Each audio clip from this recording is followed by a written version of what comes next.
Oi, Mentes, tudo bem? Então, como falei na última aula, a gente vai analisar hoje a Canção do Exílio, porque ele é o texto mais parafraseado e mais parodiado da literatura brasileira. Então, é um texto que a gente tem que saber de cor, saber de onde ele vem, por que ele vem, para dar base para a gente fazer um tanto de questão, seja ele de literatura ou de interpretação. Beleza? Vou ler, né? E aí a gente vai analisando as partes.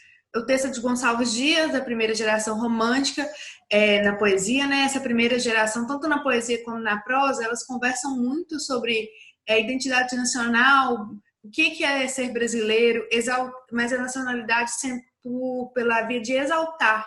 Então, pela via de que o Brasil é melhor, que o Brasil é maior, ele vai exaltar o país pelo índio, né, na prosa, e na poesia pelo índio também, mas também pela natureza, pela exuberância da natureza. Então vamos lá. Minha terra tem palmeiras onde canta o sabiá. As aves que aqui gojeiam, não gojeiam como lá. Gonçalves Dias está escrevendo isso da Universidade de Coimbra, de Portugal, ou seja, ele está fora do Brasil e ele está falando que o que ele vê em Portugal é menor do que ele vê no Brasil. A gente tem que lembrar que Portugal tinha acabado de deixar de ser metrópole. O Brasil tinha acabado de se tornar independente, né? Desde de 1843, a independência do Brasil é de 1822. Ou seja, tinha 20 anos só que a gente era independente. Então, esse texto mostra que, olha, a sua ex-colônia é maior do que você, metrópole.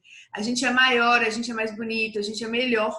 Mesmo você nos dominando tanto tempo, as minhas aves gorjeiam melhor, cantam melhor. Nosso céu tem mais estrela, nossas várzeas tem mais flores, nosso bosque tem mais vida, nossa vida mais amores. Inclusive, isso é um trecho do nosso hino, né, nacional.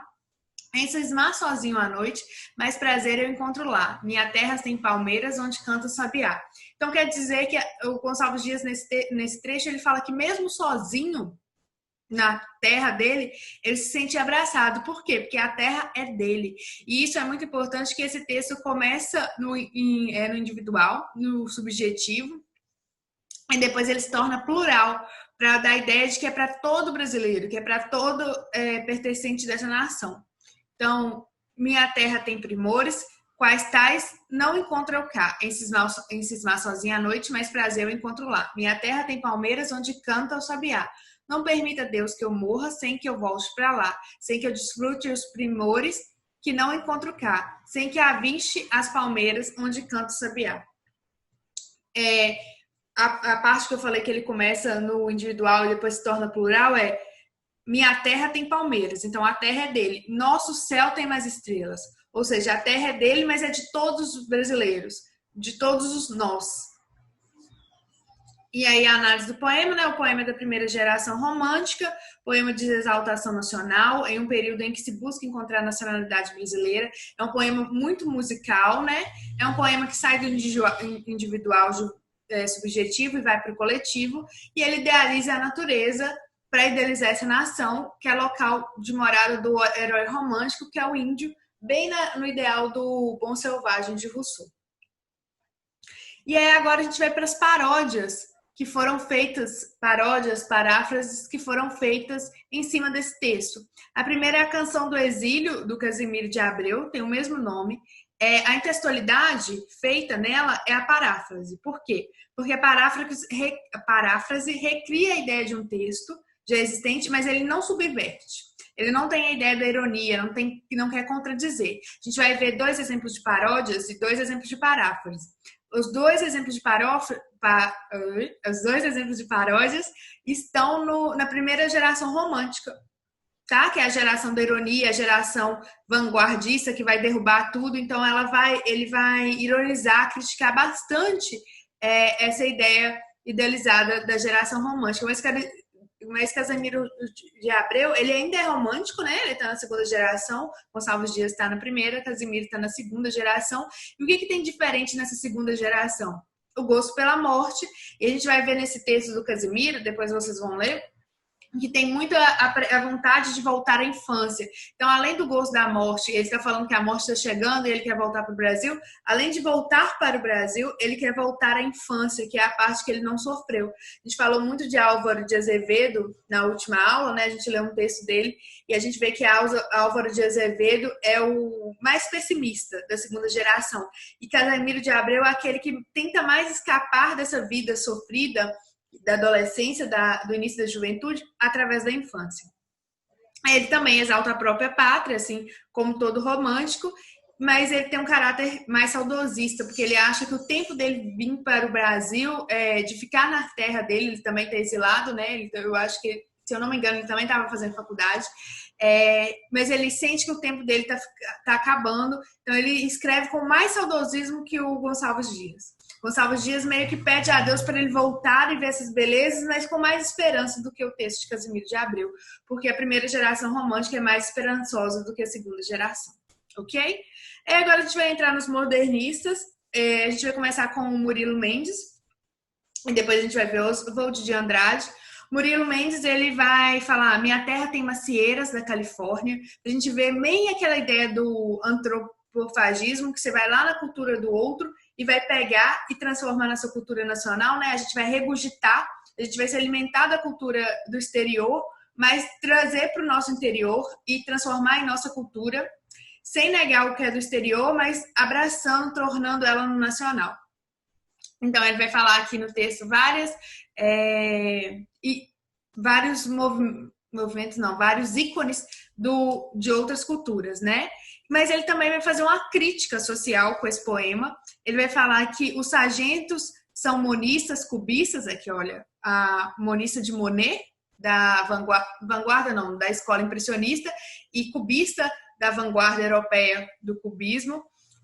Os filósofos são polacos vendendo prestações, ou seja, a filosofia não é valorizada. Ele vai falar também que as nossas flores são mais bonitas, nossas frutas são mais gostosas, mas são muito caras. Então, essa nação produz coisas muito boas, mas que não está acessível ao povo. Esse poema é bem atual, né? Se a gente for olhar isso. Então, essa beleza que nos cerca realmente é bonita. Ele exalta a natureza, mas essa natureza, ela não parece nossa, porque ela é cara. Ela não serve aos brasileiros. Então, né, a intextualidade é a paródia. Por que é a paródia? Diferente do Casimiro de Abreu, ele tenta criticar o texto, ele tenta inverter. Ou ele usa da ironia, do sarcasmo.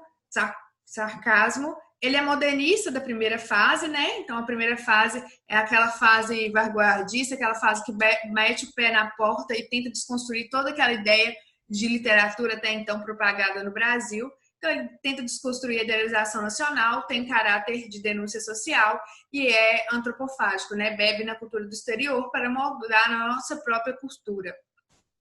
E aí, vamos agora para o texto do Oswald de Andrade, que ele já muda até o título, né? É Canto de Regresso à Pátria, não é mais Canção do Exílio. Então, ele está voltando para a pátria, ele não está exilado, ele está voltando. E aí, no primeiro verso, ele já fala: minha terra tem palmares. Assim como Murilo Mendes, ele está falando aqui: olha, minha terra não tem palmeiras, ele tem palmares, de Zumbi de Palmares. Ele está propondo uma nova história, uma nova nacionalidade, onde gorjeia o mar. Os passarinhos daqui não cantam com de lá. Minha terra tem mais rosa e quase mais amores. Esse quase inverte tudo. Porque talvez tenha mais amores, quase tenha mais amores. Mas será? Uma terra que tem palmares, que teve tanta escravidão, quase tem mais amores, mas tem um pontinho da nossa história que não deixa a gente exaltar mais beleza, ter mais amores. Minha terra tem mais ouros, minha terra tem mais terra, ouro, terra e amor. Eu quero tudo de lá. Não permita, Deus, que eu morra sem que eu volte para São Paulo, sem que eu veja a Rua 15. A Rua 15 é a Rua dos Burgueses. Então, além de ser uma crítica social do contexto nacional, Oswald de Andrade critica muito a burguesia paulista, a própria burguesia que financiou a Semana de 22. Oswald de Andrade vai criticar esses valores burgueses e o progresso de São Paulo. Então também ele é um modernista da primeira fase, ele é irônica, a intertextualidade e a paródia, eu quis frisar muito que ele era irônico, né? Estou vendo aqui que eu coloquei 2 vezes, perdão. E além da crítica social, tem a crítica à burguesia paulistana. E o último texto que a gente vai ver hoje, a gente vai ver um texto da segunda fase modernista, a gente vai ver o texto do poeta que mais cai no Enem, que é o Carlos Drummond de Andrade, que nas próximas aulas a gente vai ver mais sobre Drummond. E ele, diferente da primeira fase, os modernistas da segunda fase, eles não precisam bater mais na porta. Já foi tudo desconstruído. Então agora eles podem construir da forma que eles acham mais louvável, que converse mais com essa nacionalidade. Drummond, nesse poema, ele está na segunda fase dele também, se eu não me engano, que é uma fase, ou segunda ou terceira, que é uma fase de ele está desencantado com o mundo. Acabou a Segunda Guerra Mundial com 2 bombas.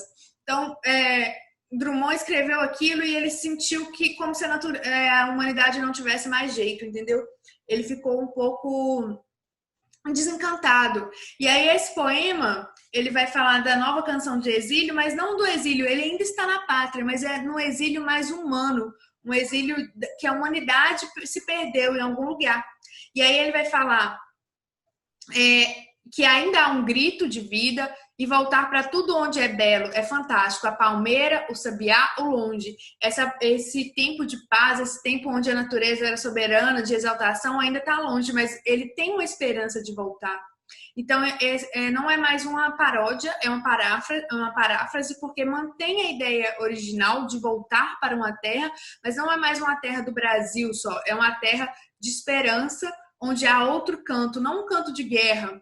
Ele está escrevendo em 45, né? Não um canto de guerra, de destruição, mas um canto de esperança.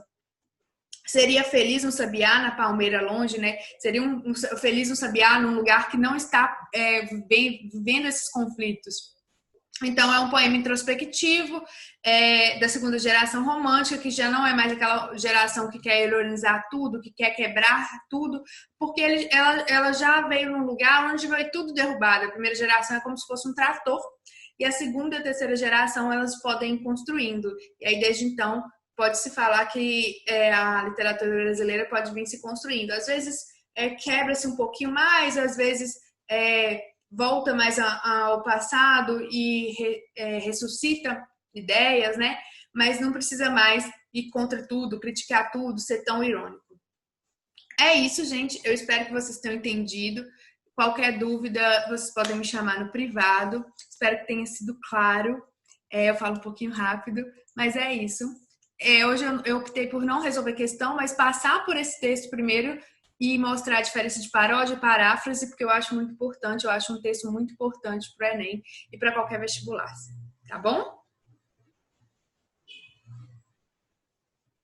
Tchau, gente.